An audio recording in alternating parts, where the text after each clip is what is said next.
le prêtre est appelé à être un alter Christus, un autre Christ. Parce qu'en réalité, ce n'est plus moi qui vis, c'est le Christ qui vit en moi et à travers moi. Le sacerdoce, c'est l'amour du cœur de Jésus. Fidélité du Christ, fidélité du prêtre.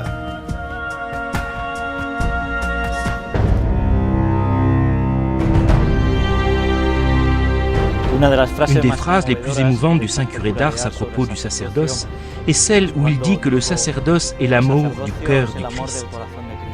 Tous les prêtres que j'ai rencontrés de ma vie ont été ceux-là, des hommes fidèles à Dieu. Le prêtre doit pouvoir être un maître authentique de la foi. Il doit pouvoir être le sanctificateur à travers la célébration des sacrements. Et il doit pouvoir être le guide autorisé du peuple de Dieu vers la vie éternelle.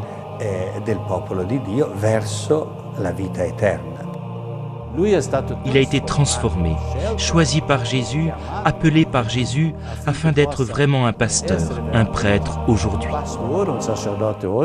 Premier paroissien qu'il rencontre en 1818 quand il arrive à Ars, et qui s'appelle Antoine Givre, qui est un enfant de 12 ans, Jean-Marie Vianney lui dit « Tu m'as montré le chemin d'Ars, je te montrerai le chemin du ciel. » Ars, un petit village, une misère.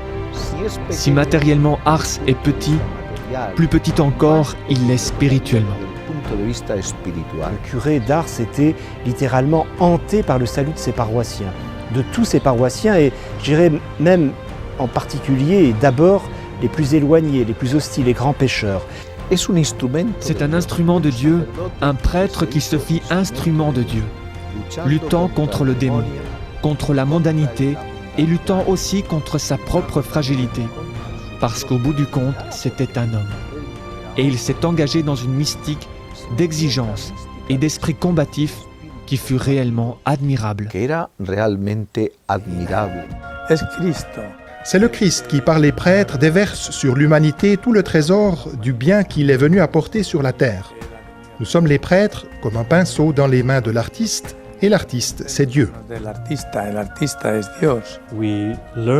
Nous savons que le sacerdoce est un humble service, mais pas seulement un humble service, c'est un grand honneur. Un humble service qui te fait sentir petit, parce que nous savons que ce n'est plus moi qui vis, mais c'est le Christ qui vit en moi, qui prend ma chair et la transforme en sa chair, afin que je puisse devenir par sa grâce un autre Christ.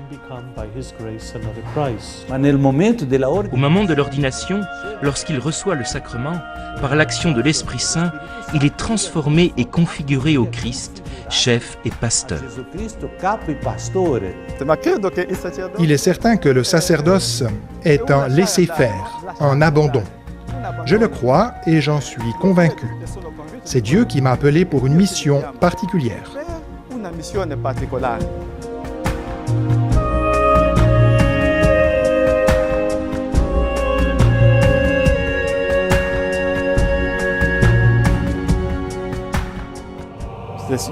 Cette Eucharistie, cette célébration de l'Eucharistie, lorsque tu t'assimiles plus qu'à n'importe quel autre moment à la personne du Christ, alors que tu t'offres toi-même sur l'autel, ceci devient le repos de chaque jour et de mon ministère.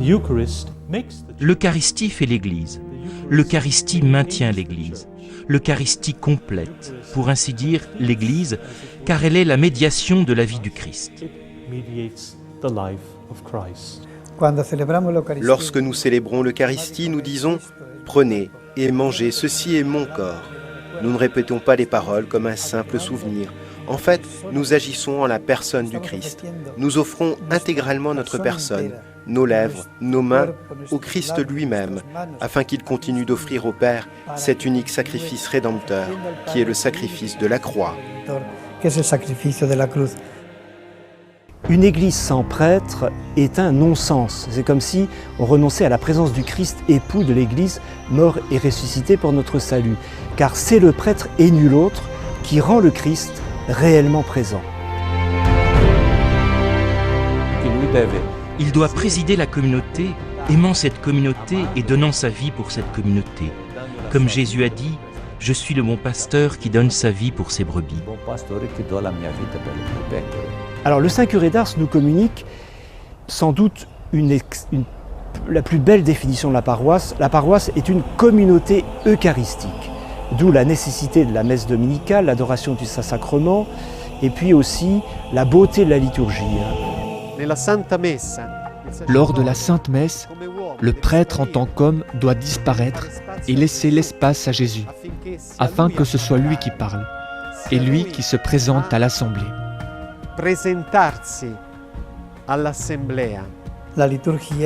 La liturgie, qui se célèbre selon une forme qui lui est propre, ne doit pas être modifiée par le prêtre. Parce que le prêtre n'est ni maître de la liturgie, ni maître des sacrements, ni maître de cette grande diversité de prières, de louanges. Il n'est pas plus maître non plus de cette offrande et de l'adoration qui de l'Église entière s'élève vers le Père par le Christ dans l'Esprit. Un jour, un grand orateur qui prêchait dans Notre-Dame, ayant fini son homélie, la dissertation qu'il avait préparée, vit quelqu'un s'approcher et lui dire « Magnifique, vraiment magnifique ». La foule a grimpé sur les confessionnaux pour vous entendre prêcher. Et lui, qui était un homme humble, bien que brillant, lui répondit « C'est vrai, je les fais monter sur les confessionnals, mais le saint curé d'Ars les y met. »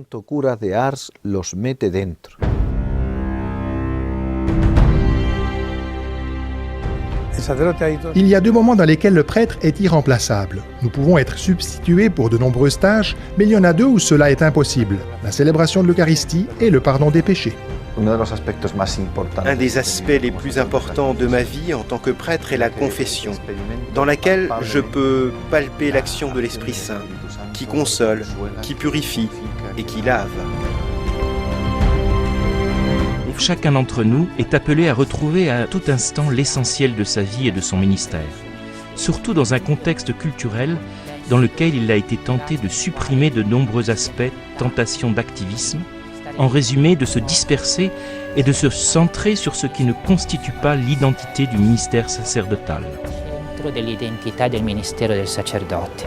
Il curato d'Ars con il suo esempio ci riporta all'essenziale. Sa journée commençait toujours par 2 heures de prière. Il s'agenouillait devant le tabernacle et passait 2, 3 ou 4 heures de prière en demandant à Dieu « Seigneur, convertis la paroisse ». Jésus était un homme de constante prière, et le prêtre aussi doit être un homme de prière. L'amour divin grandit comme l'amour humain. Les personnes se cherchent, se fréquentent, se connaissent et s'aiment. De même, nous cherchons le Seigneur dans son évangile, dans la présence eucharistique, et nous nous tenons près du tabernacle comme l'on reste à côté de la personne aimée. Il est là, présent, avec son corps, son sang, son âme et sa divinité. C'est le lieu où le curé d'Ars trouvait la solution à tous ses problèmes, dans le dialogue avec l'amour, avec le Christ. C'était un énamouré du Christ, comme nous devons l'être. Tous les prêtres. L'amour divin grandit ainsi, en le fréquentant, en le connaissant plus et en l'aimant. Je voudrais rappeler 2 expressions du Saint Curé, qui sont très connues. D'une part, là où les saints passent, Dieu passe avec eux. Et puis aussi, le sacerdoce, c'est l'amour du cœur de Jésus.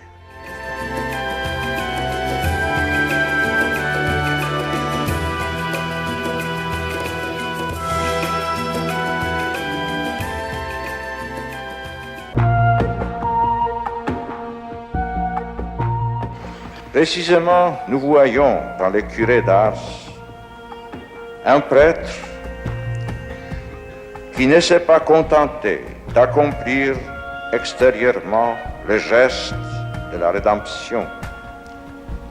Il y a participé dans son être même, dans son amour du Christ, dans sa prière constante, dans l'offrande de ses épreuves ou ses mortifications.